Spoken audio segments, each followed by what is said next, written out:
अरे दादा इता हमारे बहिनिया की बिटिया आवत है का। नमस्ते मौसी। अरे खुश रहा बहिनी खुश रहा। अरे हम कहे नहीं कि आवत है हमारे घर पहली बार। आव बैठा। और मौसी ठीक रहा थी ना भले रहा थी। हाँ बहनी हम भले हैं। आपन कहा हाल चाल घर में सब ठीक बाटे ना।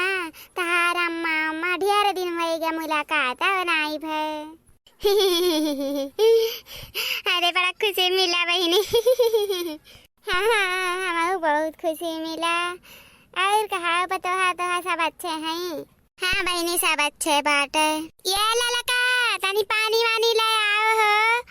हाय देखा बिटिया हमारा ही हमारे बहनिया के बिटिया हुआ था हमारा वो बिटिया नहीं मौसी ये पानी पी के आउता है तारा घर बगलिया में से एक जनी वाला आई है कहीं के आओ हम तो का पहचान ही जाए पानी वानी पी के आउता है।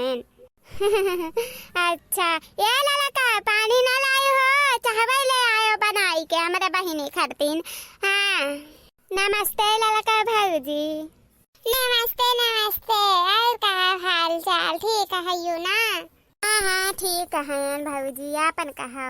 ठीक बात है हमारे हम कहन बूढ़ा क्या करे हर दिन चाय मंगावे लागी न हो चाय ले आई चाय ना बैठ हन तब बैठे थन। हेलो हेलो चाय पिया बहिनी। हाँ और हाय दिए हो तू भौजी कौन जरूरी रहा इतना चाय पानी के। अरे तो का भाई हेलो पिया। हाँ हाँ बहनी ले लियो चाहवा पी लियो। देखो बहनी जरा तो बात बहुत तेज है बनाई की लेके आउता है तुरंत।